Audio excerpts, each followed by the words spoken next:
guys and see. There's been some madness, been some fucking madness this weekend. I don't care what you say or how you feel, even what your preferences are. Gay Halloween kicks ass. Gay Halloween makes me feel sorry for straight Halloween. I'm just telling you, like when I was a kid, I was raised in Chicago, so mostly Halloween, for a while you went and got, I never got a fucking costume in my life. We would put on my father's old clothes and go as hobos, which I'm not even allowed to say that anymore. You would dress up in your father, and it was kids. You went around and you ate candy. But I came to California when I was 19 years old, and it was at that time that I found out that I was catnip to gay men. I didn't always fucking look like this. I was back in the day. I was a pretty. I was a hot guy at one time, and I'm just telling you, it's different. It's when you realize that you're catnip to gay men. It's the close thing to hot girl privilege that a man can ever. I'm not saying I ever acted on it. To get what I wanted. Probably I did. Yeah, I did. I didn't actually do anything. Is what I'm saying. I was, but I mean, it was. I came here. A lot of you don't know me. Some of you do. Some of you don't. But I was flown out here to audition for a soap opera, and when I was 19, it was called General Hospital. I don't know if you ever heard of it. I'm gonna tell you something. I was there for network, and by the way, I'll give you the thank you very much. Thank you very much. I got down to reading for the network, and my manager called. He said, the casting agent really wants you, but he wants you to go to Palm Springs with him this weekend for a couple of pointers. I said, I'm not going with them pointers. I think I know what I'm doing. I'm not taking any pointers from that chap. It was, you know what? I shouldn't even share this with you, but I'm going to tell you. Lean in. You look like a good crowd. I didn't go, and because I didn't go, the character went to another actor whose name was John Stamos. Have you ever heard of him? By the way, you know what the character's name was at the time? Blackie.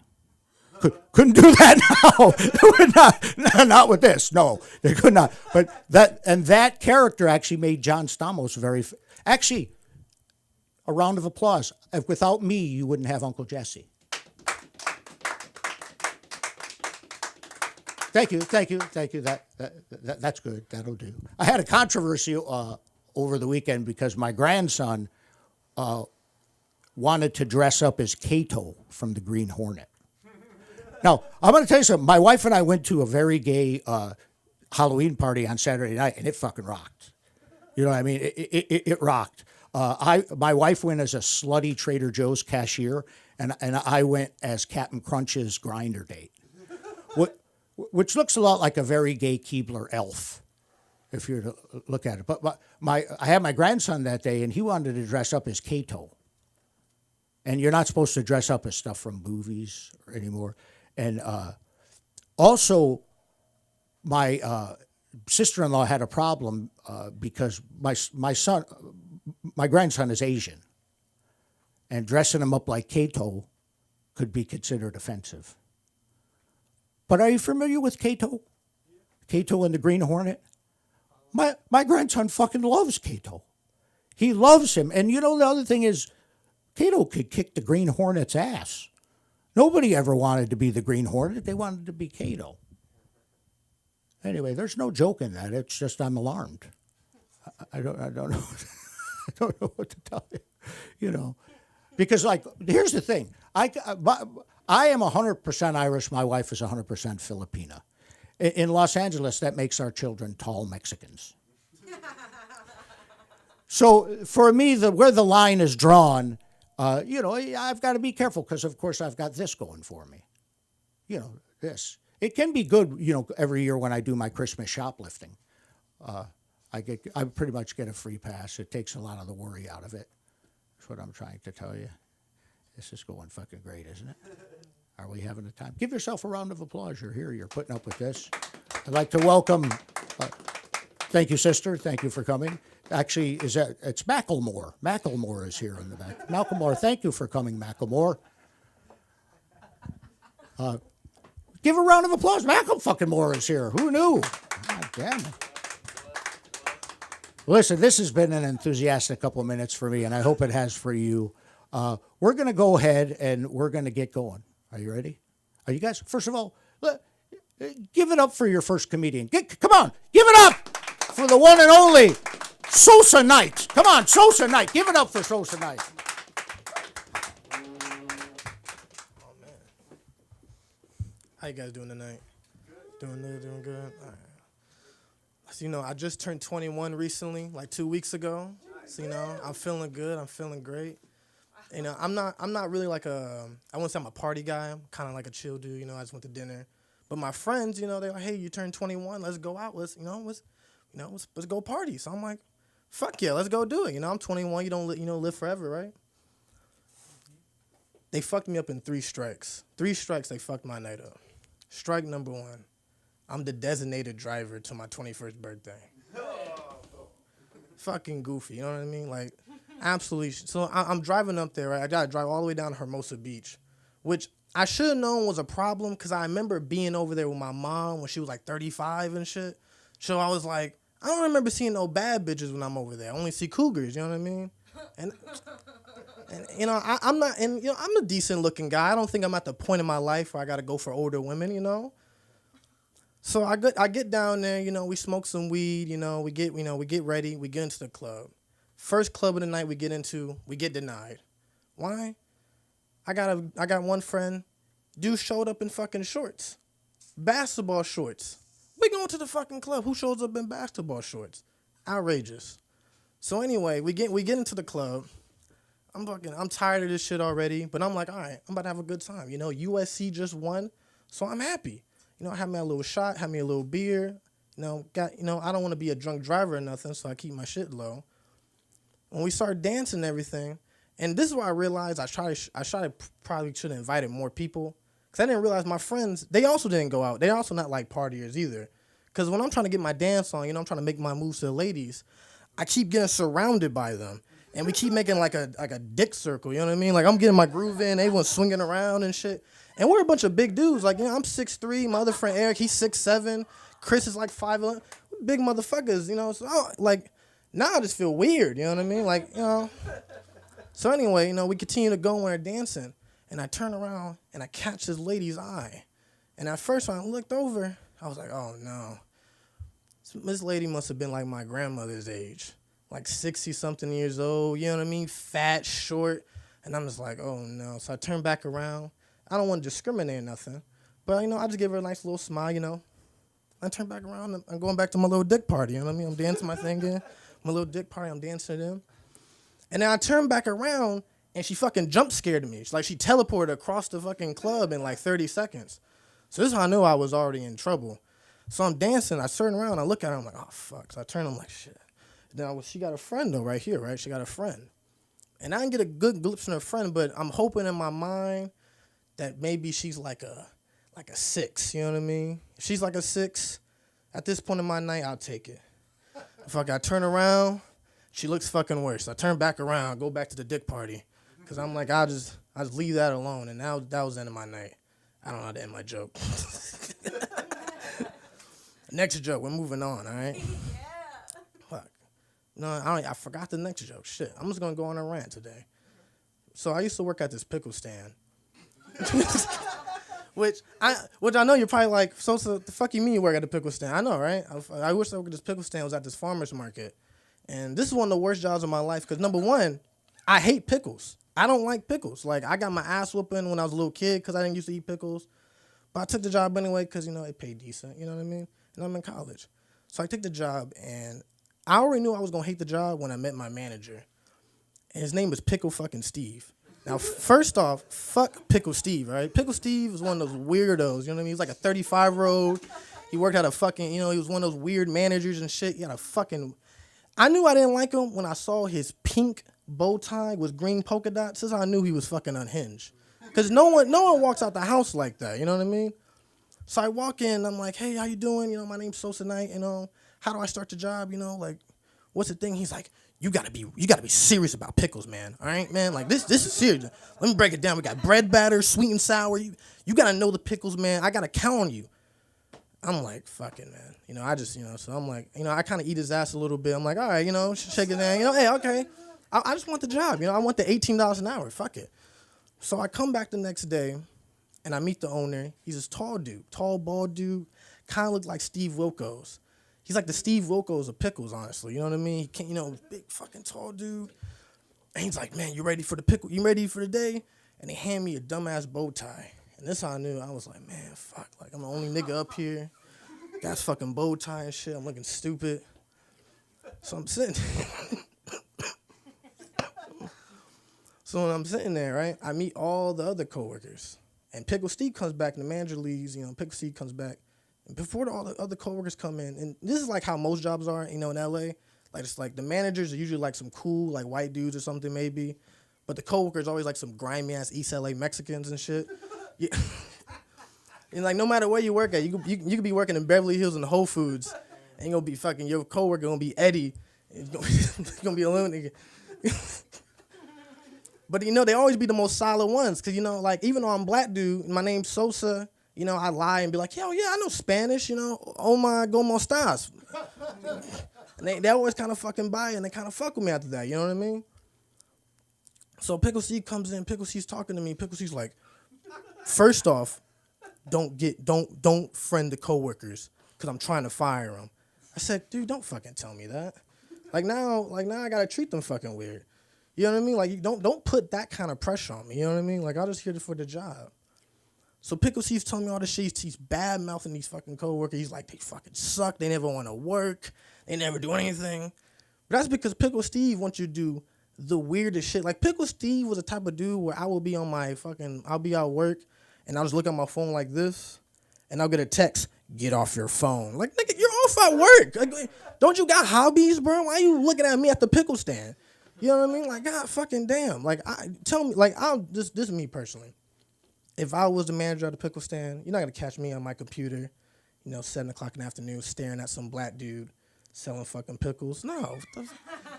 But, like, that's not something people do, you know what I mean? Well, that's all I got tonight. Thank you. Oh, shit, my fault. Oh, my Instagram is just at Sosanite.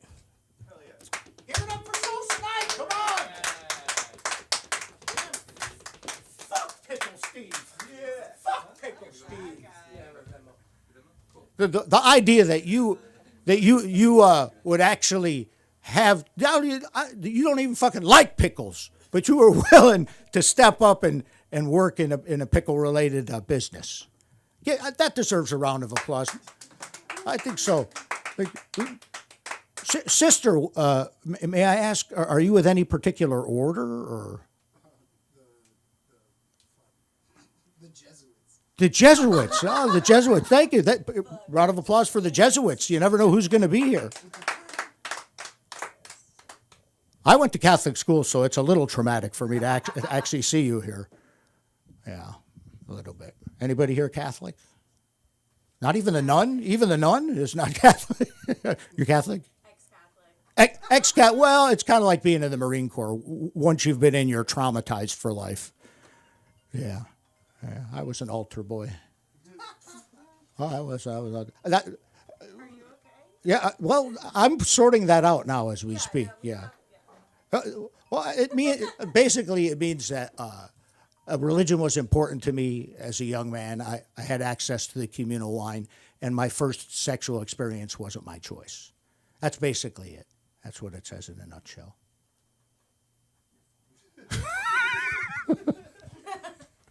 Well, some tragic altar boy humor to set our toes a tapping. Well, on that high note, I think we're going to bring our next comedian up. Put your hands together for Amanda Koo. Did I say her last name correctly, Amanda?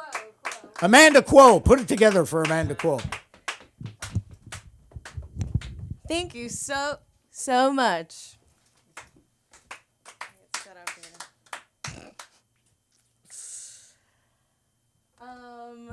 Hi, my name is Amanda. What am I going to talk to you? Oh, so it's Halloween season, which is funny because, like, half of us in the room are dressed up in costume. And for me, it's a Monday. I didn't even think about it, to be quite honest. So, like, I'm lame. Sorry. But the other half of us, we're just like, me and Sosa are like rocking some like lumberjack look or something. Okay. I just moved in. I moved in like about a year ago with my boyfriend. Yeah. Does anyone else live with a guy? Okay, that was my first time living with a guy. And I actually was like fucking him. You know, so things were complicated like when we started becoming roommates too. And I just started to realize that like we really grew up from in different ways, different worlds. I grew up in that like Eastern philosophy, tiger parents, American dream, education, ha! And then, I don't know, he's white. So like, yeah, white pride in the corner. Like I think his parents are like the descendants of like pilgrims or something. So it goes way back. And it just showed me that like we were from two very different worlds. Like the first time I noticed it, we were brushing our teeth in the bathroom. And, you know, when I brush my teeth, I put like a normal ass size of toothpaste on the bristles. Maybe like a pea size if I'm conservative. If I'm feeling dirty, a pinto bean. So I brush, you know, and he puts out his hand, pass him the toothpaste, and this motherfucker like squeezes the tube, just squeezes that tube along the bristles to like a baby carrot length log of toothpaste, which is too much, all right? Toothpaste doesn't grow on trees, obviously. Next time I noticed it was when he was wiping up the counter using a bunch of paper towels. I mean, he uses paper towels like he's never been lectured about generational sacrifice, you know? I think it's a white people thing. I think they like paper towels because I had a white roommate in college, female. Her parents were white too, and they love paper towels. I don't know. In my house, we grew up and we used like T-shirts. Is that normal? They were just my dad's old T-shirts. They were T-shirt towels, and then we saved the paper towels for when the guests came over. Like normal people. Yeah, I guess I have kind of like helicopter parents because they like to hover. Amanda, what college are you going to? Amanda, be a business minor. Amanda, don't join a sorority. They're slutty. You know, they were just really scared of that, especially when I was like, I want to be an actor. They were like, we hate that for you. No, they're actually super supportive, but they were very concerned. Like, if you're moving to Los Angeles, like, you can't do porn. Please. They're like, you're a young woman. We don't live there. Like, please don't do porn. Okay, fine. I'm not doing porn. Woo. Been here for quite a while. Still haven't done it. Thank you, everyone. But I am an actor, so I go on these whack-ass auditions all the fucking time. I remember a weird one I went to was on Juneteenth, and it was for, like, an athletic wear type of brand.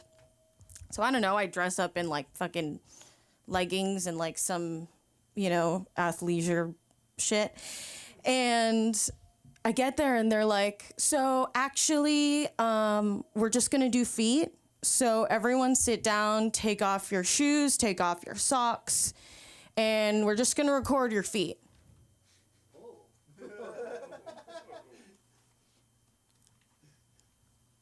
And you're just gonna keep that digital property without paying me? Like, if I was doing porn, at least I'd get paid. You know, this feels like extortion of my foot. Foot extortion. I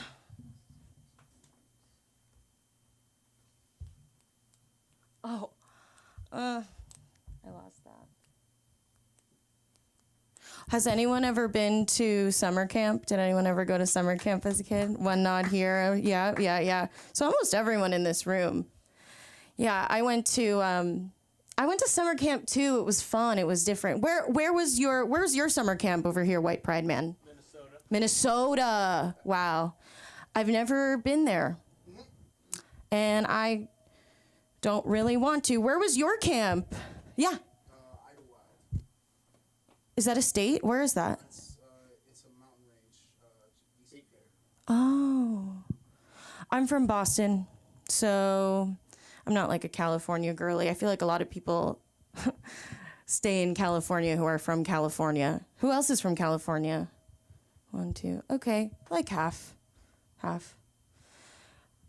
I went to a summer camp in Boston, and like usually when you go to sleepaway camp, it's like in the woods or in the mountains or whatever, but mine was at a university, like a low-grade university, like probably 3 years bankrupt university. And I went to a camp called Chinese Summer Camp. And we all sort of just slept in the dorms.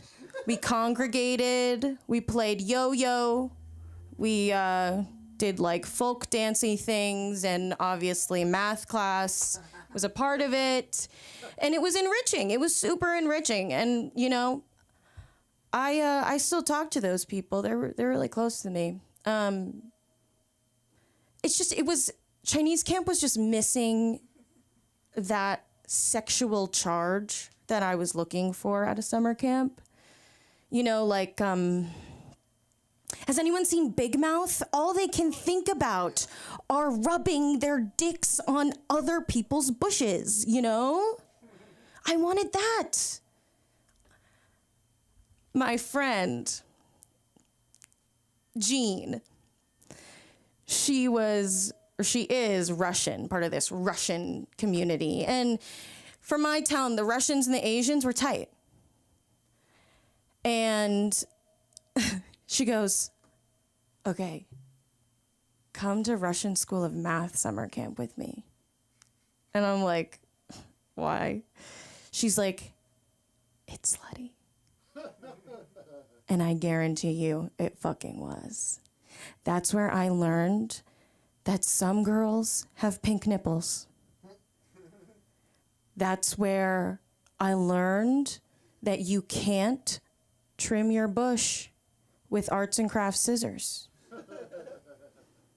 That's also where I got eaten out for the first time, and it was in the woods, and I felt like Taylor Swift, and it was like a true love story for me. That was peak. That was peak Amanda.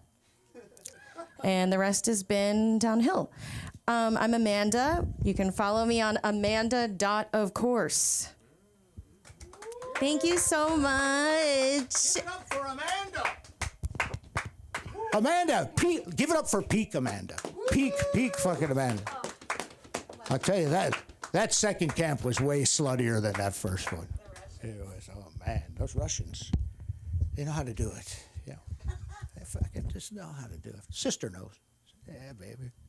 Well, listen, give yourself a round of applause. You're all here.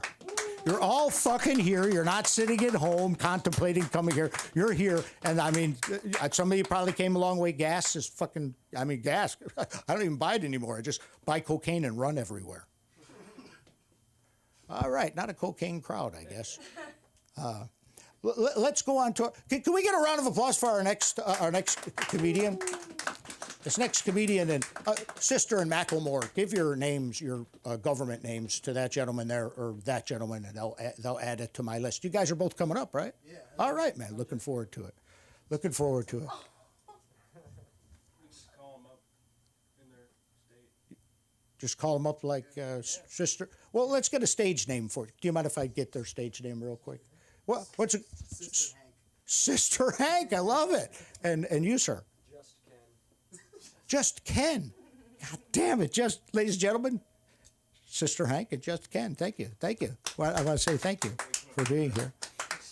In the meantime, you guys are in for a real treat. This next comedian is like no comedian that you have ever seen before. All right? So put your hands together for Bobby fucking Peterson. Come on, baby. Okay, come on up here. Thank you. One more time for Bobby fucking Peterson, ladies and gentlemen. Bobby fucking Peterson. Happy fucking Halloween. I'm Bobby fucking Peterson, and oh man, you made a mess, buddy. You need help? Can you help this gentleman with his nose, please? Thank you. You've been wonderful. Yeah, so, Halloween. A few years ago, I was actually pulled over on Halloween in Hollywood I was pulled over, and the cop, she was like, it's illegal to drive with a mask on. Can I see some ID? So I handed her my JLA membership card, and she let me go as soon as she realized I am Batman. But yeah, this mask, I made it years and years ago for Halloween. I bought a pink dress from the Salvation Army, and I had a pair of jeans that I like cut up and like sewed back together to form fit me, and the pink dress. So I'll give you a little backstory. I worked in a parking structure, and we got the keys to the storage unit one day, me and my friend, and we went in there and found a box stashed on top of this big heating unit, and there was a blow-up doll inside, like a good blow-up doll, like rubber tits that you could fill with water. Yeah, there was some other stuff in there, but basically that got passed around, and then I think, yeah, at least like 3 people used it. I know. I got it last.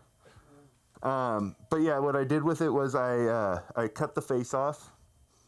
Then I cut the premium rubber water titties off, and I sewed the tits to the dress and the face to a pair of panties, and I wore that. And then with this, and that was my costume, I ate a bunch of mushrooms, went to East Los Angeles and saw a show, like a few bands play. And we decided before the show to walk around and trick or treat. And this is like black iron fences around like big mansions that are split up into 4 houses kind of place. And we got followed by a lowrider for a minute, and they were mad dogging me. It was scary. I was on mushrooms though, so like I didn't know what to. Yeah. I forgot to put the bra on, so I was just walking around with like my titties hanging out.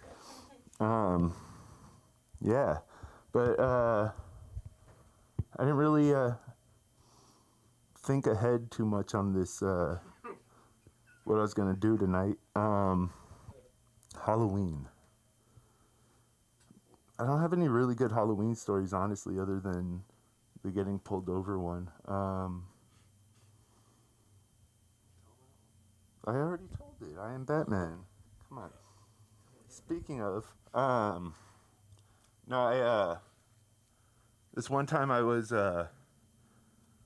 we were out camping, me and my ex and some friends, and I fell, and I just like tore up my arm. And we didn't really have anything with us, except my wife had some sanitary napkins to put on it, and I was like, I'm not wearing maxi pads. But yeah, Batman, yeah. I had to find a way to sell that. That was fun. I just made that up. Well, kind of. Speaking of my wife, one time we were living at this at our friend's parents' like front house, renting it. Culver City, right by Jerry's Market. Anyone knows that area? Over by Sony. Not Sony, Culver Studios. But yeah.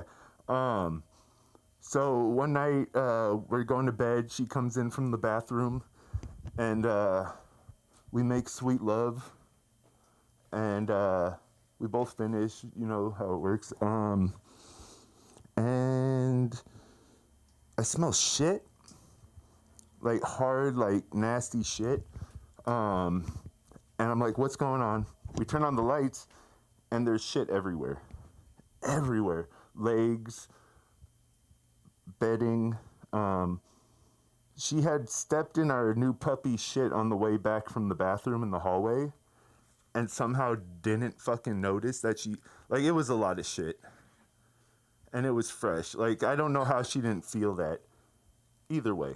Does that make me German? Or is that, I don't know, is that, there's so many weird lines that are like coprophilia, zoophilia, fucking, I don't know. But yeah, it was gross. But I mean, the sex was really good, but the ending was shitty. Yeah, so we were together like 3 years, then we got married. I didn't want to. She kept insisting. I didn't want to. She kept insisting. Eventually, she booked a room in Vegas, and I just went along with it. We ended up getting married at like the Little White Chapel or some shit by this 80-year-old lady. We're walking up. The music's playing. We're walking down the aisle, and she starts. I have the audio tape. It's amazing. They stopped the camera because her coughing fit. Like, she's this little old lady who sounds like this, like smoking cigarettes in the lobby, like, and so they actually had to stop it. We had to reset. Yeah. And then we were married. And I was hungry, so I decided. Sonic, no, the food place. Come on, you guys aren't. Oh, I guess they made that movie. That's a little before your time, but yeah, the food place. They show the commercials all the time. There's not one anywhere near here, so they're wasting their goddamn money and pissing me off. So I'm like, we're in Vegas. I know there's one there. We go. We're looking for it. Can't find it. I pull over, ask someone. They're like, go this way, go this way. They didn't send us to the one close. They sent us far away, and my wife was getting bitchy. We finally get there. She's like, I'm not even hungry.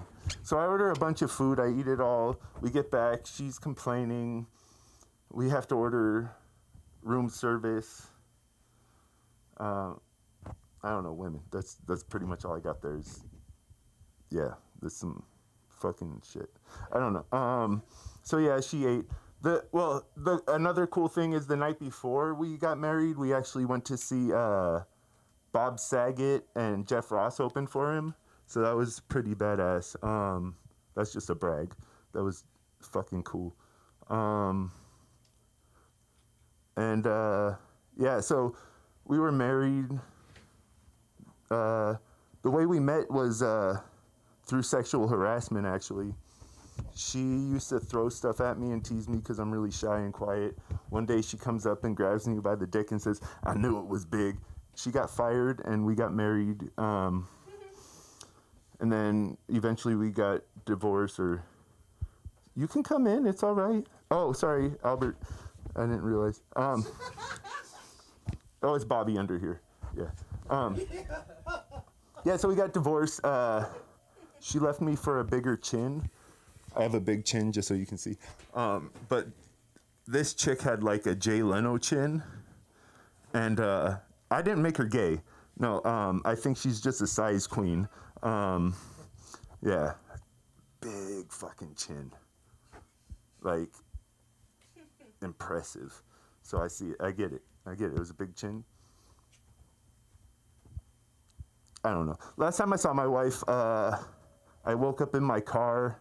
My underwear were missing. My pants were on. And last thing I remember, we left a bar together. I called her. I said, "Where are my underwear?" She's like, "You don't remember? We fucked." And I opened up my car, threw up, and drove home. And I haven't seen her since. That was a few years ago. I've been Bobby fucking Peterson. You've been great. Thank you. Bobby fucking Peterson. Hey, how about that? How about that? One more time for Bobby fucking Peterson. Just one more time. I want you to seep that in. I want you to let that all seep into through your pores. I don't know if that was part intervention, part hate crime. I think I'm suffering from PTSD a little bit. But I think worth the price of admission was the look on Albert's face as he walked in the door and looked at you in your mutilated baby mask that you were wearing. That was something. Hey, but we've got a good energy going here, don't we? Yeah. Come on, give it up. You know, most of these mics, I look at like Supreme Court Justice Clarence Thomas looks at affirmative action. You know what I mean? The soft bigotry of low expectations. You can take your time. I put that out there for only the smart people get that. So don't look down on them if they don't. That's just a little diamond for all of you. But I'm excited. I don't know if you guys are excited because I was, again, we touched on my Catholicism earlier, and I felt I perhaps overshared. Bobby, you're getting to me. But we are honored tonight to have from the Jesuit order. Can we get a real holy welcome for Father Hank, ladies and gentlemen? Father Hank. Father Hank, come on, give it up. You want to go to heaven? Father Hank, come on, baby. Sister Hank. That'll be 4 lashings God with. damn it, I misgendered. That's right. Holy It's shit. 4 lashings with a big ruler too, not even the small one. Damn it. I apologize. Yep. I got the paddle. It's got the holes in it. You can get real good in there. Yeah. See? Yeah. There you go. I knew what you like. Jesus Christ. It's scary because you kind of do. This is my gift. This is what God gave me. Jeez. How are we doing tonight? Oh man. I don't want to change the energy. That was so riveting, your story. Jesus Christ. Let's talk about something a little less Wait, hold up, real quick. There we go. Anybody got some holy water? Wait, hold up. God. I'm from El Segundo. It's a pretend city. Like, I know the guy that stole Q-Tip's wallet. It's a crackhead named Dave. He lives down the street from my mom's house. It's the kind of city where you see Mormons, my arch nemesis. They walk down the streets trying to give their fake word. You know they're racist. Spreading rumors. Nah, when I was a kid, I used to get Mormons to do my chores. Get them to mow the lawn, take out the trash. I even got them to do my homework. They're like my little personal slaves. I was like the Black Tom Sawyer. It was great. But when I was a kid, I used to like ride my bike all up and down the streets. And my dad would tell me stories about riding his bike in Detroit in the wintertime because he didn't have any supervision. His dad was gone. When he was a kid, he would ride his bike around. And in the wintertime, he and his brother would ride their bike to school. And they got back to their bikes one time, and their bikes were stolen. And my dad was so mad. He was devastated. He spent all of his time trying to get that bike. And They were walking back, and my dad was crying. He was with his brother. My uncle got sick of it. He was like, if you don't stop crying, your tears are going to turn into ice cubes. And my dad stopped crying immediately. And he stopped feeling for the rest of his life. Goodness gracious. Nah, man. I was playing around. See, when I was a kid, I used to ride my bike everywhere. So, like, to me, it was a big deal. It's the reason I have such big legs. The better to pump with, you know what I'm saying? They didn't come out the way I wanted it to, but I'm gonna let that go. I looked at you when I said that, and I know I felt bad as soon as I said that. Give me 3 Hail Marys, all right? Jesus Cristo.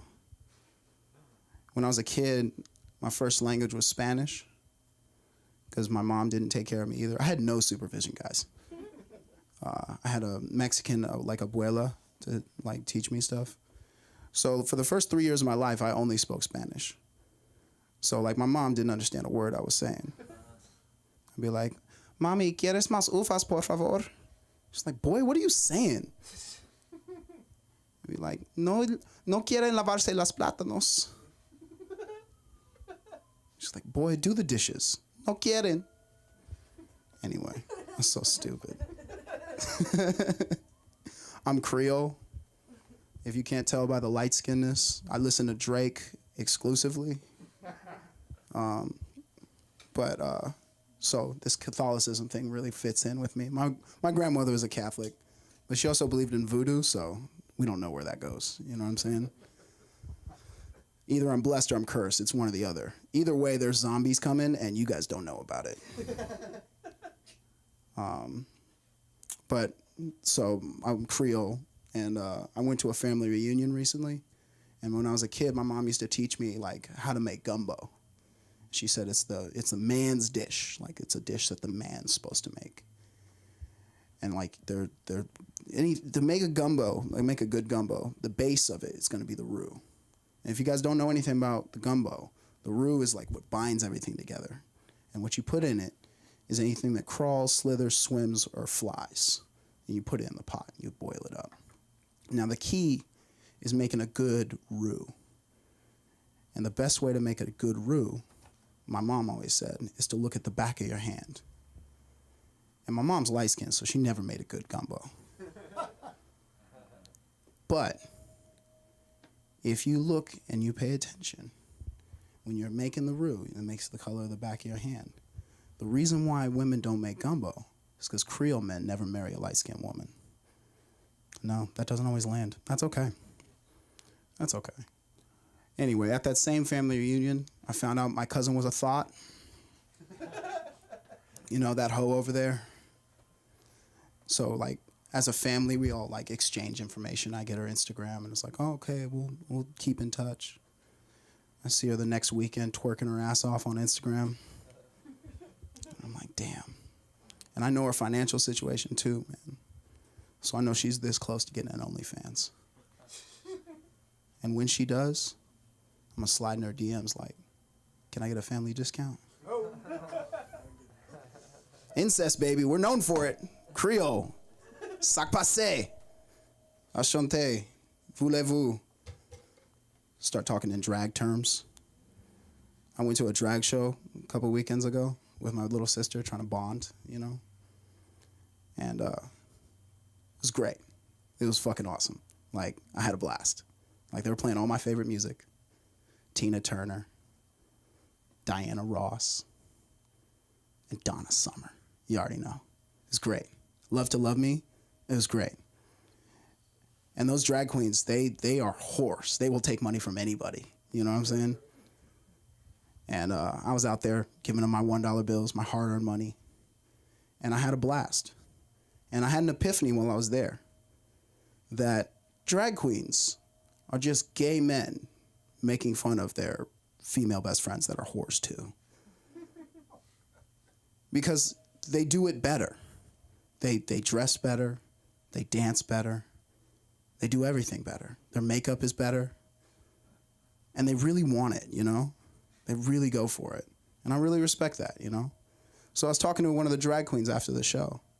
I was like, I really enjoyed your show. This is such a great performance. Like, thank you so much. She was on the side, smoking a Marlboro Light, hundreds, because she's a classy lady. She's just like, honey, you can have anything you want. You can have sex with any woman in here. I was like, really? Oh my God. We need to hang out more. She's like, hun, let me tell you one thing. She takes a long drag from that Marlboro Light 100. Before you talk to any of these women, do me one favor first. Take your index finger and you run it down the throat.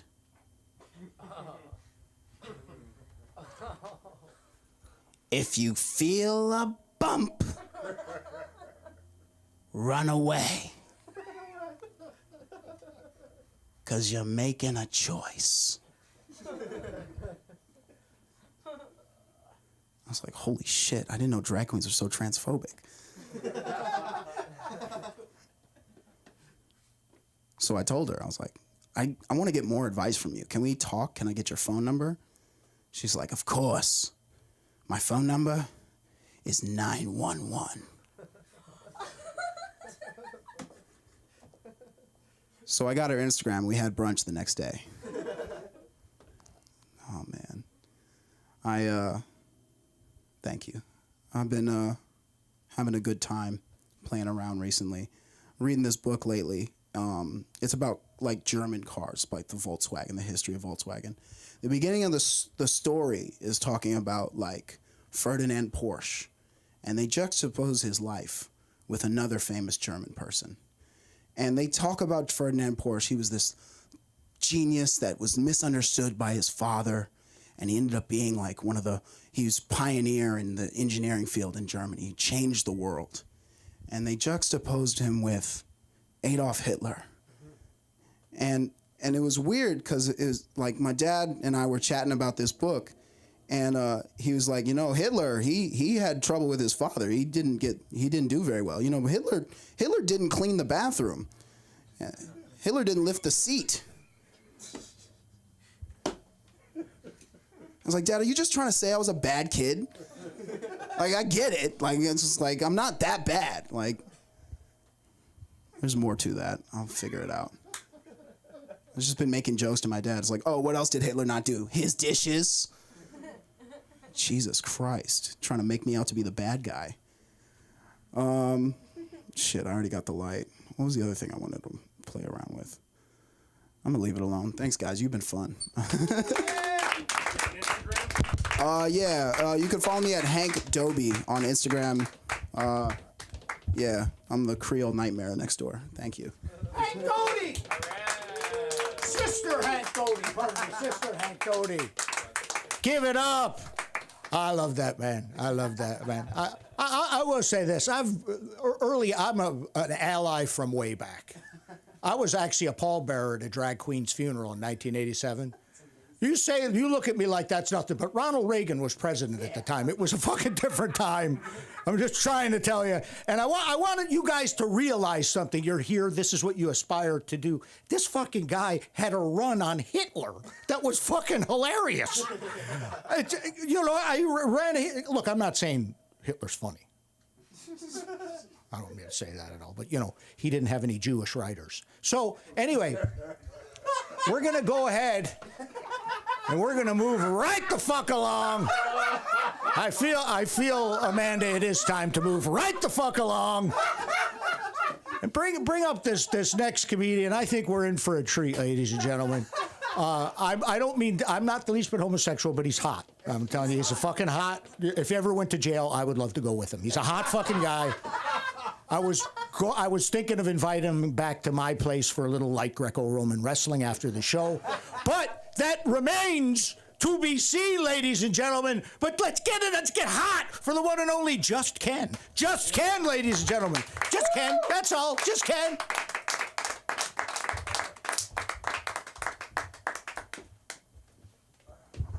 Has anybody seen Barbie?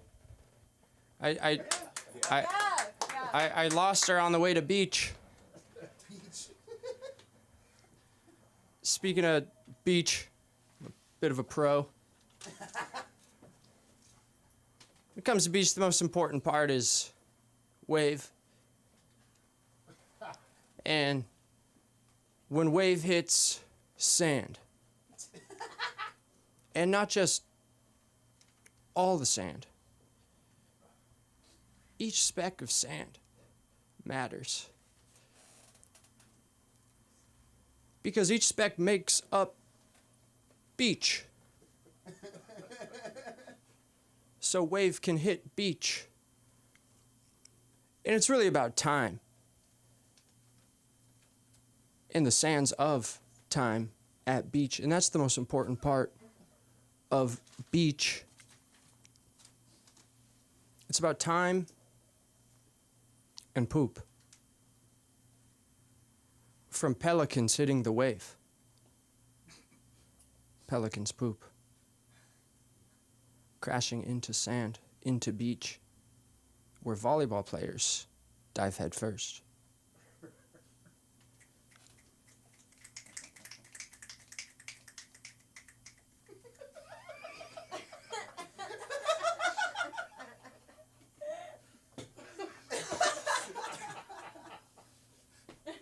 So I'm just Ken. Anywhere else I'd be a 10.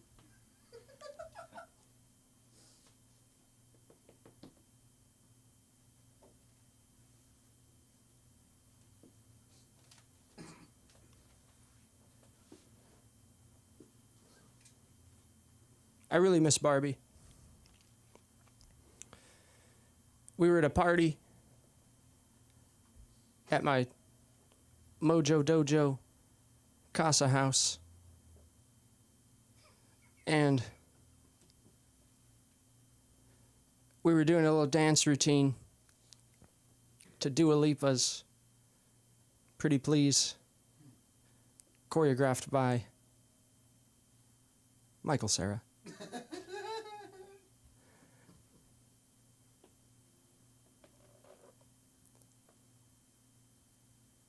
I'm just Ken. I don't do comedy. I do beach. But today we're here.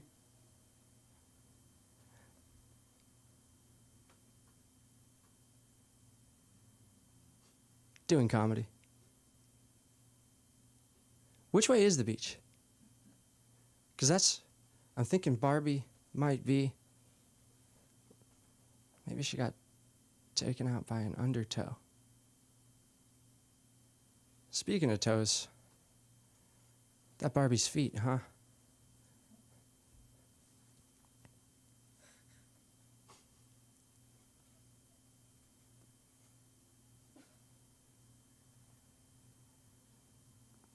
It's good being Ken.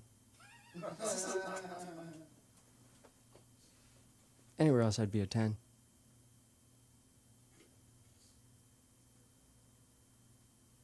So Mattel, right? Acting like they're some kind of forward company. Acting like they're some kind of progressive corporation. All you do is produce plastic.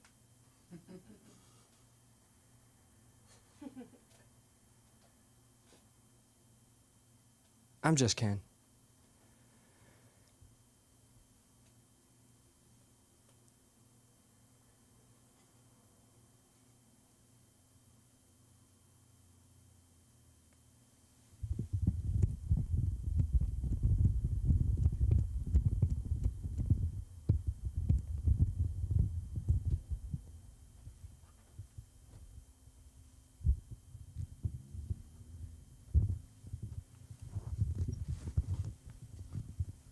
Can you drop that beat, DJ?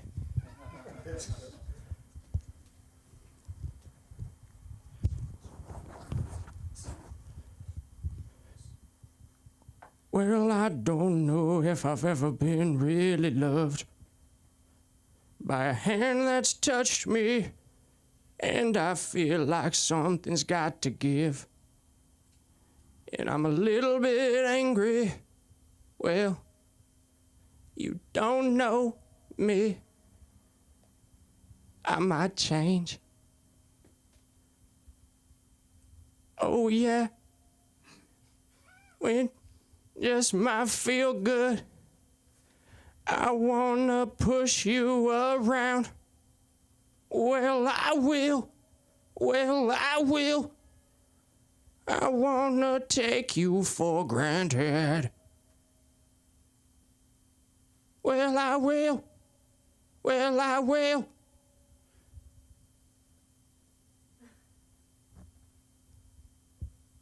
I'm just Ken. Have I talked about beach?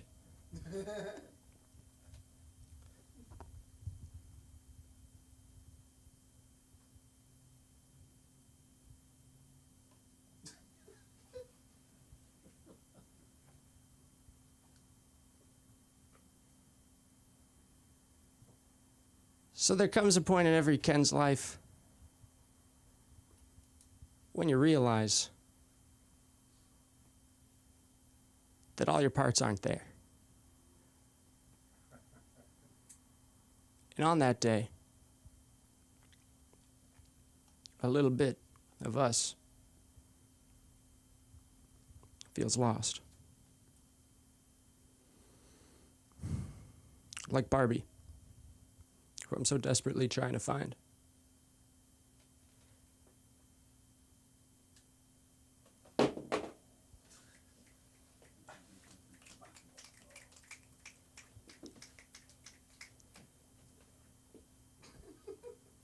I wish I could snap. It doesn't.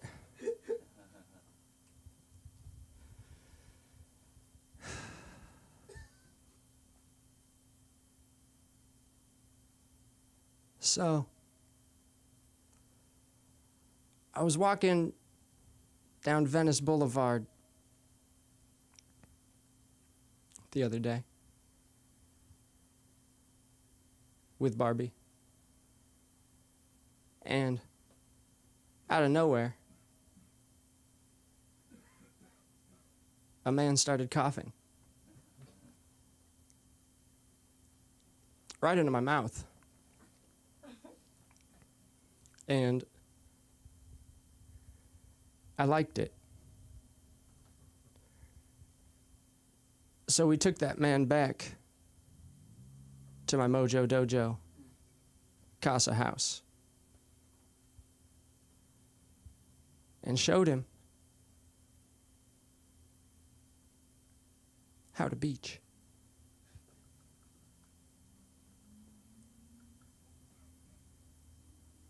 Have y'all been to the beach? Yeah. Oh, I love the beach. I don't surf much because ultimately I drown. But I do love beach and Barbie.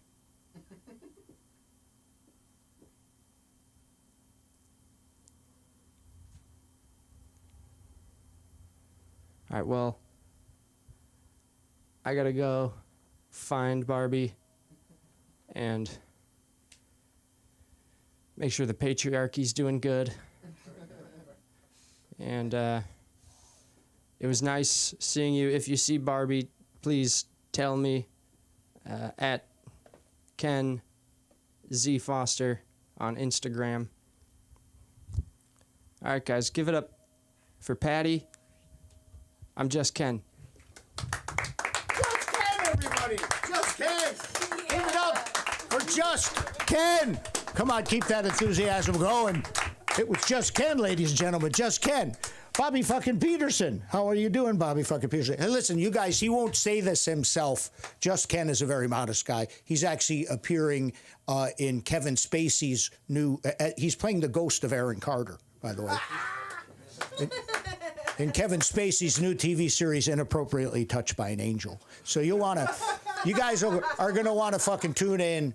We want to jot that down. That's a very important thing. This next comedian is very unique. He's the only one of his kind here. He's a ginger. Put it up. Put your hands together for the ginger, the funny gingerness. of the one and only Ryan. He's so rich, he insists on a middle initial. Ryan C. Benson for cash. For cash, baby. Give it up for him. Come on, yo. Thank you all for accepting me onto the stage for today. I'll try to not hurt your feelings. My name's Ryan C. Benson. I'm going by that now. My middle name is Christopher, so I'll give you the rest of my info later if you want to do some fraud. I'm adding in there to stand out. You know, everyone here is they're a stand-up comedian and they're also an actor or a performer. For me, it's all that, but I'll also do anything for $25 if you ask. But as a redhead, and being an actor, you find yourself in a weird predicament because you can't really sell your soul when you don't have one. So I'm like, I'll have to find other ways to get successful, maybe by just being funny. That's good. But my acting skills come a lot in handy when I'm up on stage. If you're unfamiliar to act, you're pretending to do something else to feel something else. Up here, I'm pretending to be funny. So for the next couple of minutes, I'm acting. I only wear extra large condoms in the hopes I'll grow into them. It's better than using my dad's, I think, at this point. It's a little crusty.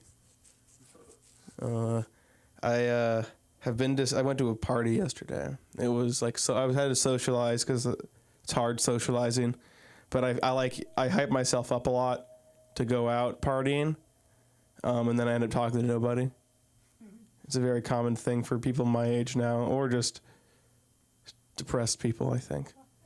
So it's like, it's like you don't want to just like talk to people that you're into, because then it's like, I don't want to, I don't know, people, it feels like everyone I meet is either just wants to be friends or they're in a relationship. So I'm trying to find the people, or they want a relationship. I'm trying to find the person who's just like the casual fuck buddy, but that's not like chill. So I think I'm just gonna like do my own thing. And, at the end of the day, I found out that I talked more to the Uber drivers.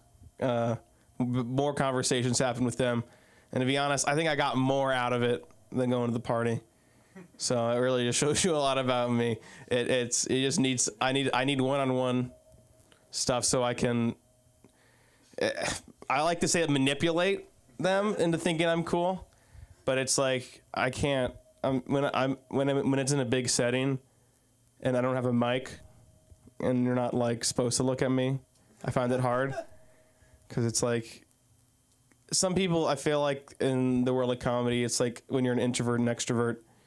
When you're an extrovert in comedy, you'd punch someone in the face for comedy.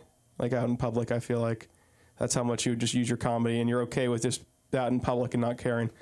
But for me as an introvert, I don't want to even like make other people laugh because I don't care about them. I'm saving my laughter for those who matter. It's efficient. I can't waste my time trying to just like, I don't know. It's even just being nice. You can't be nice to everyone.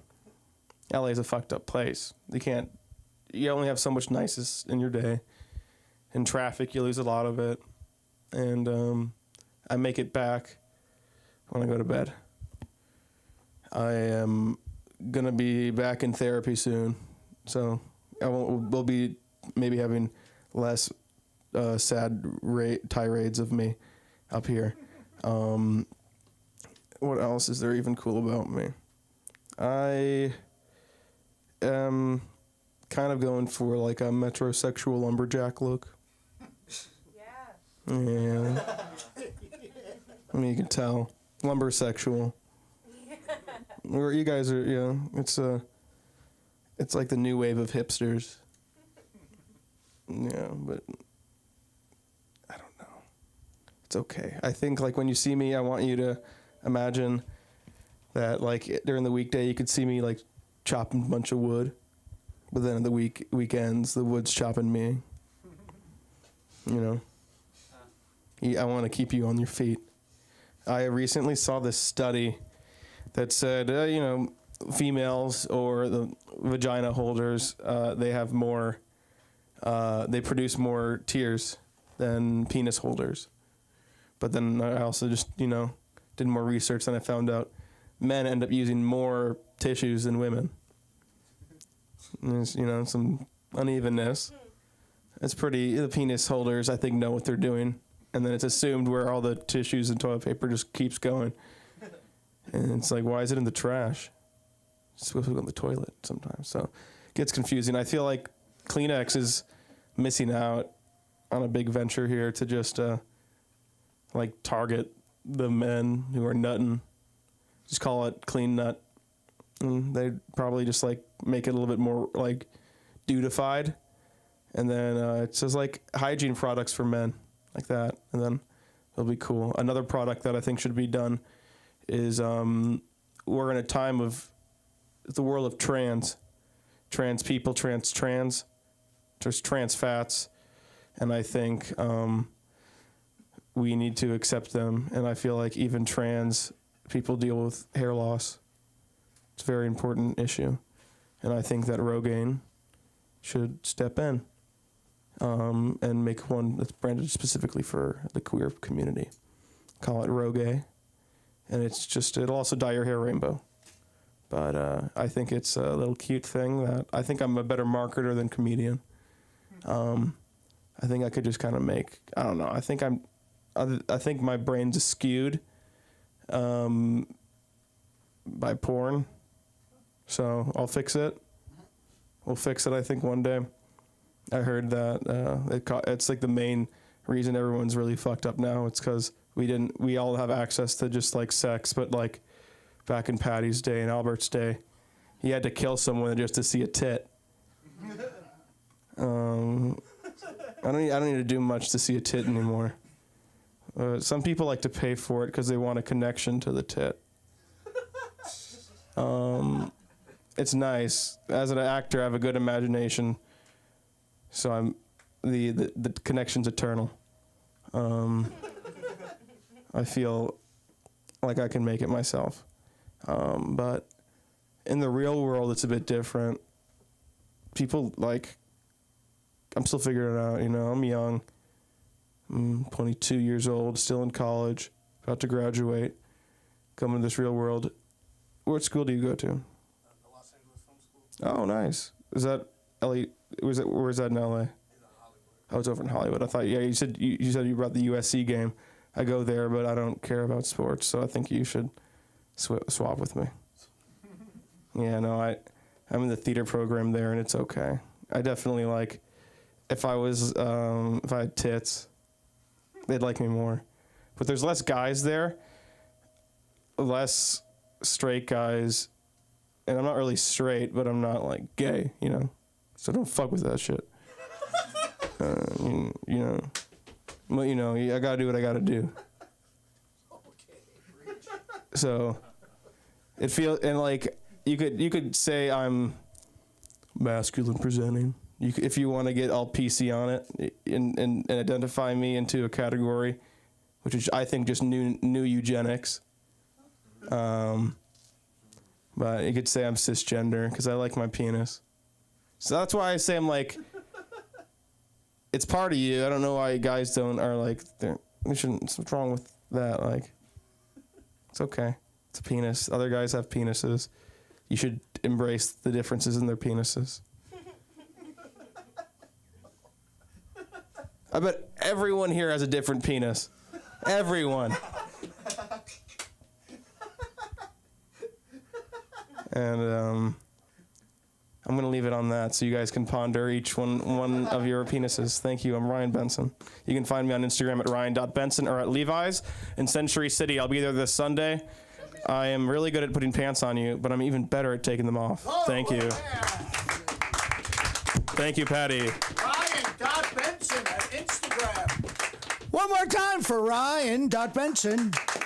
You prefer the dot or the C? I think it's safe to say, guys, and I feel confident saying, I'm sorry, I didn't hear what you said. Period or the C-section? Okay, we're done with that. You're done. I'm just thinking, there's been some trauma involved. There's been some trauma involved. This is where I talk and you shut the fuck up. This is how that works. But I think it's safe to say that there's been some trauma there. Am I right? Clap it up if you think he's experienced a little trauma there. Thank you, Sister Hank, for being honest and stepping up to the plate. The rest of you people are a little reserved. That's okay. That's all right. It's good. It'll come out in time. What I'm saying is you're all traumatized. You wouldn't fucking be here if you had any type of a life. You'd be somewhere actually doing that. Amanda, I don't mean you. You obviously have a life, but I'm talking about the rest of these guys. But trauma is involved. I remember my first kind of trauma comes like parents. Anybody got parental trauma here? Yeah. Like I remember, this isn't uncommon. Walking in on my parents while they were having sex.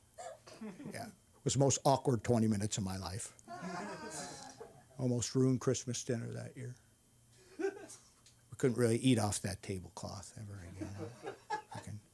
But I want to say something, and I'm ready to say, I'm, you know, when you look at me, you think, that's that old white guy. I am that old white guy. I just now, at 60 years of age, went to therapy. I've gone into therapy. Thank you, Sister Hank, especially you. God bless you, Sister Hank. But what I have learned in trauma, in therapy, damn it, is that tension. All tension is sexual tension. And since I've learned that, my relationship with my uncle has grown in leaps and bounds.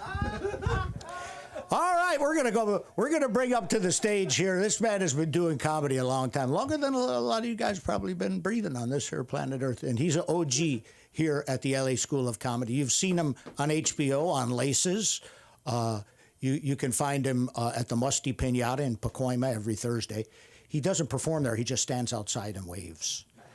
No, I'm not. I'm just kidding. The many comic stylings of the one and only Albert Linton. Come on, man. Give it up for Albert Linton.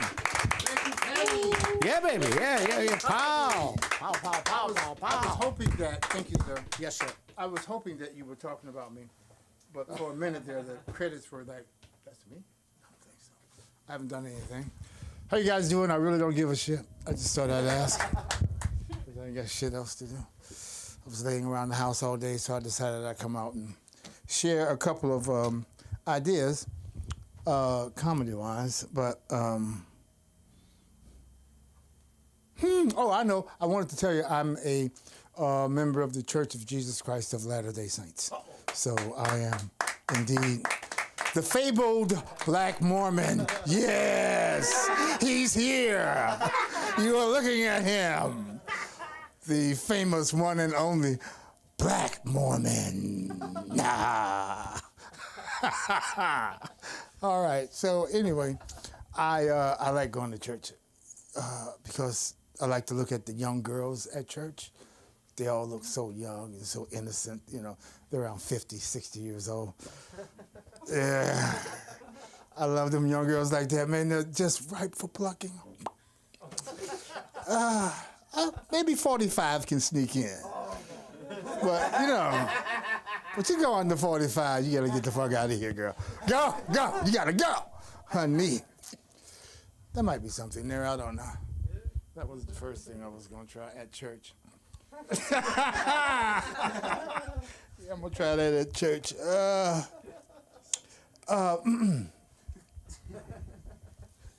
This is an idea I wrote down the other day. I don't know if it would work, but an interactive porn site. How would that work? I don't know. Yes, go ahead, please. Okay, you could choose your own adventure in the porn. You know what I mean? The other person, the character would be like, "Ooh, do you want to go into the dungeon or do you want to go into the cloud room?" And you would choose. Oh, really? Could you? You have it all figured out. But maybe I should be hanging out with you then. And you can show me these adventures in porn land. Do you know her? You guys together? Okay, then slide over a little bit. No, I'm just kidding. I'm kidding, bro. This is Halloween, right? This is Halloween. Yeah, all right. All right. An interactive porn for video for couples. I think you're onto something. We need to talk. No, what? Go ahead. What? Okay, they have this. They have like vibrators and eggs that you can sit on or whatever, and your partner can control her remote from another place. Really? Yeah. Seriously? Yeah. I would really like to try that. I'm breaking you in your church way. I would really like to see how that happens. Are you available for sessions? 27 Dresses has a great scene. 27 Dresses has a great scene. Oh, okay. All right. I'll be watching that tonight. I'm tired of movies. I've been watching movies all day. That's all I do. Sit around the house watching fucking movies. Not porn movies either, but I think I'm going to start watching porn. I'm going to look for you. If I see you, I'm going to say, oh, she's a star. I've done porn. Woo. Yeah, I've done porn. I did porn back in the 80s.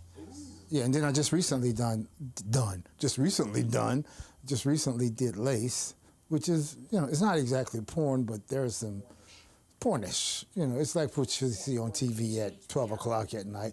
HBO, yeah. So, but I mean, I'm not in any of the porn scenes. You're not going to see my dick hanging out anywhere, or my butthole in your eyes, It's not going to happen. I play the grandfather, obviously. Girl killed my son, and I'm pissed at him. I gotta get her, so we're waiting for season 3 to be shot. So, but it's on All Black right now, HBO All Black. So, and what else? Oh, there was something else I wanted to talk about. Get free manicures. Oh, get thee to a manicurist. Oh, I was doing a run on. There's a line in Shakespeare. Get thee to a convent. Get thee to a nunnery. To a nunnery. Okay, no. Get thee to a manicurist. Get those claws taken care of, girl. Scratching my feet in bed. You need a pedicure, honey. You need to. What if I got 10 minutes left? What? What? I'm sorry. 5? I got 5? Oh, that's a lot of time, actually.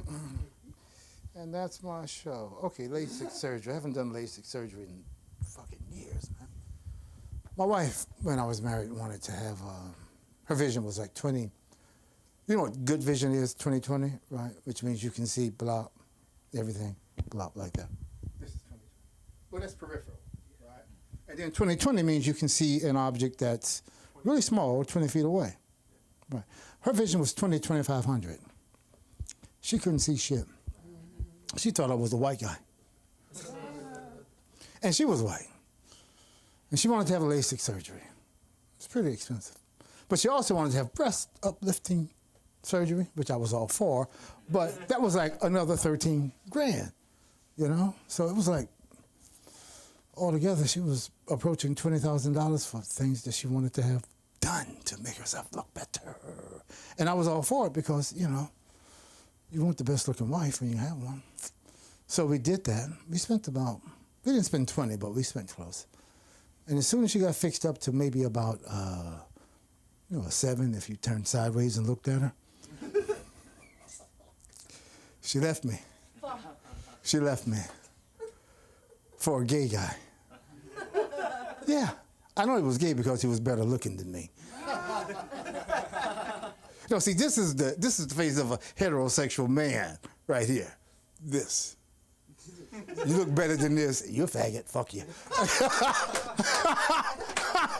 Okay, I haven't done that one in a long time. And now you understand why, right? Oh! LASIK surgery. LASIK surgery. That's my show. Let's resolve this right now. What was I talking about? Okay, let's resolve this right now. I have no idea. I don't know what that is. Topic of what's hot today. Oh, okay. Oh, this is what I was supposed to do. All right. I did Latter-day Saints, and I did pornography. Oh, my Uber driver tonight. Sometimes I get really good Uber drivers, and they're like really cool people. And then sometimes I get like boneheads, they're really stupid. Like I don't trust myself to cook because I'm always on drugs. or medication. I had surgery, back surgery, a little while. I'm still on that medication, and smoke a lot of pot. So I don't trust myself to cook. So I ordered food, and the Uber driver was supposed to bring it, and he left it on the porch, and I didn't know that. So he didn't leave it on the porch. He left it at the front door, and my instructions were put it on my patio. There was only one patio, and it's mine, but he left it at the front porch. So I called, and he got all pissed off. You should have thought about the driver. I don't even know what the fuck you're talking about, man. I just want to know where my food is, So I went and I got it. So, but normally I get really good drivers. I had given him like a 25% tip too. So, yeah, that's a good thing about Uber Eats. You can go down and you can subtract that tip if you wanted to. So he ended up getting nothing. I mean, all I was asking was where the food. He didn't have to get an attitude about it, Just say, okay, but I left it on the porch because I called you and I didn't get you. Something like that. But don't give me shit. I mean, so he didn't get a tip. But then the Uber driver tonight, he was okay. He was cool. All right, that's it for me. Thank you very much. Let's hear it one more time for Albert Linton. Hold on a second. We've got Mumford and Sons leaving. Hey, good night. Good night. Good night, Sister Hank. God bless you. Go with God. Go with God. I think it was Joseph Smith, the founder of the Church of Latter-day Saints, who said, bring them young and bring them often. Was that him? I believe that was him that said that. And we've also learned there's a new spectrum to determine whether you're homosexual or not. That's a brand new spectrum I'd never heard of before. Amanda, had you heard of that? It's new. It's not just Patty. How about that? All right. Let's move along with the comedy of Seba. Give it up for Seba. Come on, man. Pow.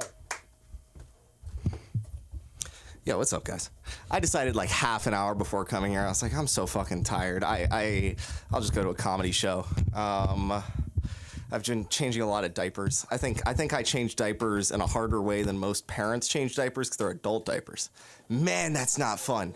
Nothing that's good about that. It's for my parent. It's my dad. And and here's why it's harder. I don't think anyone's gone to change a diaper. They're going in, you smell like shit, and then the baby goes, nah, not right now. Not right now. I'm good. I'll just keep it. I'll keep it. I'm like, no, I think it's about time to change the diaper. He's like, nah, tomorrow morning. I'm like, I don't think this is how this is supposed to work. And he's like, hey, I'm your father. I'll sit in it. I'm good. Man, that doesn't make fucking sense. Using the trump card to sit and piss and shit. I never got it. He was an animator in the 90s, and I think God's really laughing because he gave him Parkinson's. He gave an animator who gave children their childhood's shaky hand disease. Man, he's funny for that. Man, that's a really good one. I'll laugh about it with him one day. Does he feel bad about it? You know. I've been having a lot of difficulties with spiders and good transitions. I keep walking at sidewalks and spiders will just be building their webs right fucking in front of you. Like, it's very clear we are consistently walking on this sidewalk. I love that smile because you know exactly where I'm at with it. And they will build it. You'll walk into it. You'll do the whole fucking this kind of dance for 20 minutes and you'll be like slapping yourself like you're on crack. And then you'll come back and they're still fucking there. These like chicken nugget sized spiders. And I got really aggressive about it. I started burning them down. And I remember I told this to a friend and they said, why? I mean, could you imagine like your home is blocking someone's way so then they burn down your home? And I'm like, yeah, could you imagine if I built my house on the fucking 405? What a dumb thing. Oh, and a semi-truck came into my house because I was sitting there saying, I'm going to catch chickens. I'm waiting for a chicken to run into my house and then I'm going to eat it. But all of a sudden, a semi-truck breaks my house for the third fucking time this week. And I'm going to keep building it here. Like, they're smart creatures. It's very impressive what they do. If you gave me an empty room and string out of my ass, said, build your house or you're gonna starve to death, I'm dead. Like, that's it. I got no fucking clue how that stuff happens. I mean, I was thinking about, like, Spider-Man seems like one of the worst superheroes. He's fun in the video game, but his whole thing is jumping off buildings. Like, I could not imagine consistently what's the best part of my job is I gotta jump off a building every day and fucking hope for it.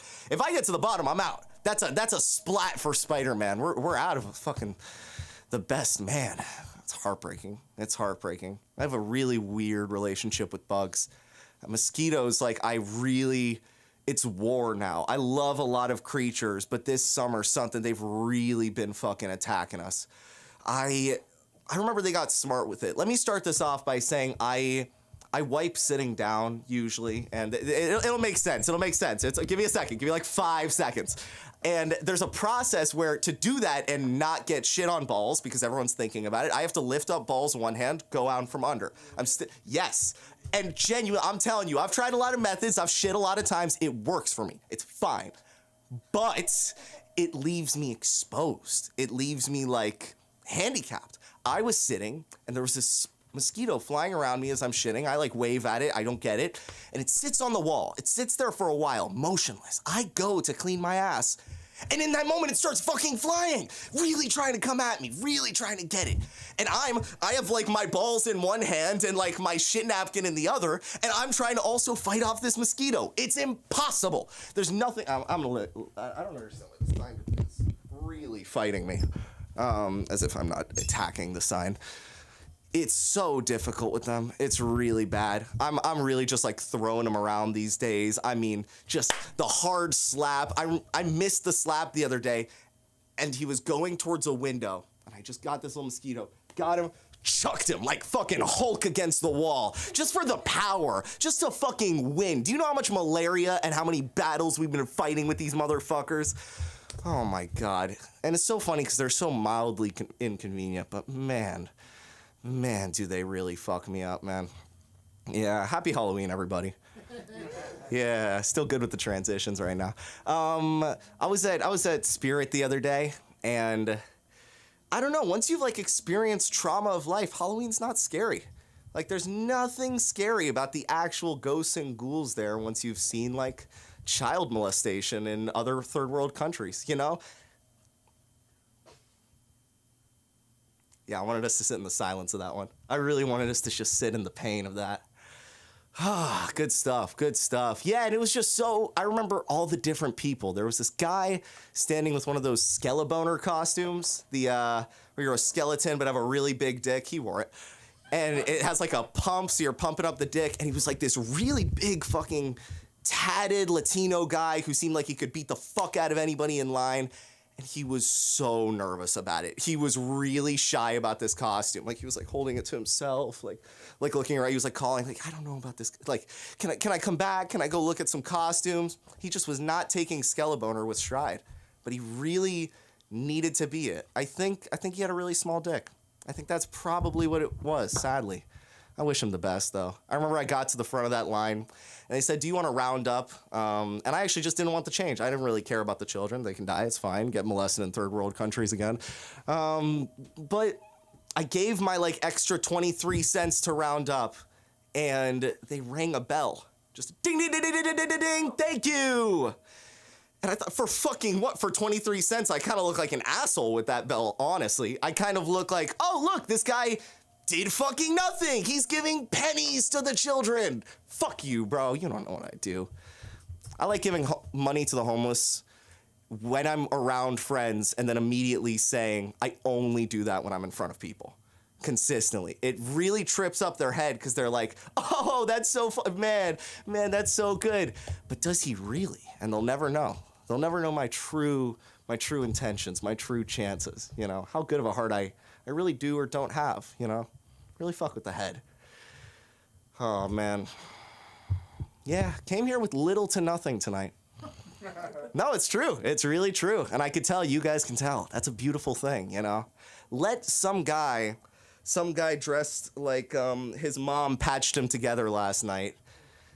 Let him fuck with 6 minutes of your life. It's a beautiful thing. 7.5 now? Oh, fuck, then I'm really pushing it. All right, well, I'll leave you guys with that. Yo, I appreciate you guys. Have a great night. Seba, give it up for Seba. Can we find you? Yo, Book of Seb on Instagram. More music stuff than I'd say comedy, but it's there. It's there. Thanks, guys. Yeah, baby, give it up for Seba. How about that? That was, you went from soup to nuts. I'll tell you, from Big Ten. I mean, listening to your last 7.5 minutes, it reminded me, I think it was Woody Allen who once said, if God hates pedophilia so much, why did he make children so hot? I think that was was that not Woody Allen? American comedic genius and child bridegroom, Woody Allen? Wasn't it him that said? I think it was him. No, we could Google. Put that in your Google machine. Yes. Well, listen, you guys, can we get a round of applause for all of your performances tonight? You've been fantastic.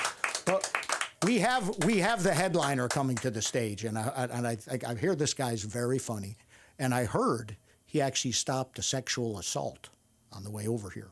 He changed his mind. Ladies and gentlemen, put your hands together for Chen. Come on, Chen. Come on up here. Come on up here, Chen. Wow. Give it up one more time. Hey, what's up, everybody? All right. I like living in LA. We are in a very health-conscious city, and it works out for me because I like to work out a lot. But that wasn't always the case. When I was 9, my parents looked at me and said, "We're gonna take you to the doctors because of your weight." I was a pretty big kid, and I said, "Why? I already know I'm fat. The kids at school tell me every day.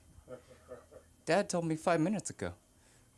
But it was okay, because I knew that I would be able to get out of school for the morning, and we would always go to McDonald's for breakfast afterwards. Okay, so we go to the doctors, and he does a bunch of tests on me, and he says, "Your parents told me that you were overweight, but you're actually obese." And I was like, "What does obese mean?" He says, "Well, you're good at maths, right?" That's a little racist, but yes, it's my best subject. Well, think of Pythagoras' theorem. You are 5 foot tall, and you weigh 170 pounds. So according to the formula, you cannot have hash browns for breakfast. You understand? And that really broke my heart. The drive home was terrible because, not only because was I worse than I thought, but we also couldn't go to McDonald's, so I was all bummed out. And then my dad, who's driving at the front, turns around and says to me, "Hey, it's a shame you can't go to McDonald's with us, huh?" I was like, "What? You guys are still fucking going?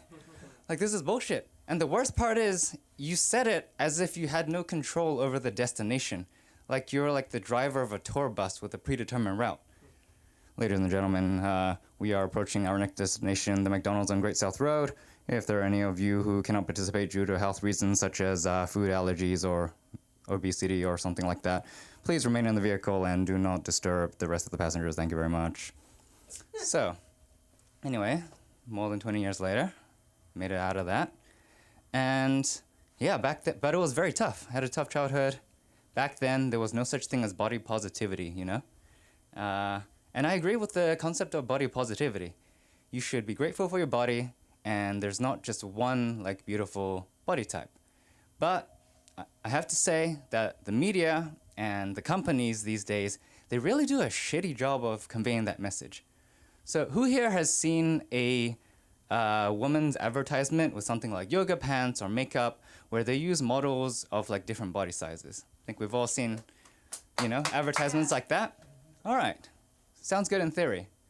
Why do they always have to use a skinny white woman and a fat black woman? Every single fucking time. You think they could switch it up now and then.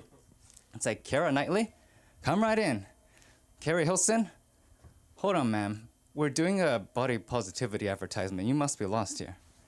And they do that shit on purpose. I feel like all the advertising directors get together every year in some convention and decide this. And somehow they've turned body positivity into white woman good, black woman bad. And I think we've all heard enough Kanye West songs already. So they need to cut that shit out. It's time for something else. So, how did I notice that so easily about those advertisements? Well, it's because, guess which other demographic the media loves to shit on? That's right. you might be thinking, oh, dude, it's 2023. You got Crazy Rich Asians, the epitome of Asian representation. You know, the one where the lead actor is half white. Yeah. Woo. Asian representation. You know, and I think it just kind of defeats the purpose of the movie. It would be like if T'Challa and Shuri from Black Panther were played by Drake and Zendaya. It just wouldn't be right, you know? Like, if that were the case, during T'Challa's coronation, there would be someone from every single tribe of Wakanda waiting to, like, challenge him for the throne. I, M'Baku, leader of the Jabari tribe, wish to challenge for the throne. This boy is an imposter. He is the illegitimate child of the late king and a skinny white woman from New York. His father has watched too many American body positivity advertisements. Yeah, and we all know that that would be silly, but for Crazy Rich Asians, you know, I try to complain about it, and they would try to use this defense. What, you're saying that Henry Golding isn't Asian enough for you? How dare you? I'm like, dude, that's not what I'm saying at all. I'm not saying that Henry Golding isn't Asian enough for me. I don't have a right to say that. I'm saying that all the other Asian dudes who auditioned that role weren't white enough for the director. And that's the main difference, right? So they still say to me shit like Asian representation, but honestly, those directors are representing me like my dad was representing me outside of McDonald's. Thank you. Hey, come on! Come on! Keep it going. Give it a little more love. Give it a little more love. Well done. Have you guys had fun tonight? Have you guys had some fun tonight? I've had a lot of fun. You guys have been great. And I mean that sincerely. Well, that has been our mic. So, but before you go, this is just me, from me to all of you guys. This is the part in the evening where you, all of you, just look at me and feel a little bit better about yourself. Drink it in. Drink it in. My gift to you. Chef's kiss. Okay, it's over. That part of the show's over now. Well, listen, if you guys, people tell you you're funny, maybe you're funny, but you're not going to find out until you take it from the page right up here to the stage. Thank you so much, newcomers. Thank you for coming. Please come back. Old friends, come back more often. And look, my name is Patty. May the least you ever get be the most you ever wish for. I book 6 shows a month at a nightclub called The Mix in Pasadena. Patty for Comedy is where I can be found. I also will be playing at the Lusty Sea Hag in Fresno next week, so you want to come by there. Yeah, I won't actually be in the show. I'll be with you waving at people in front. Oh, okay. Yeah, but you want to come out there. You want to come out there. God bless you, each and every one, and good night.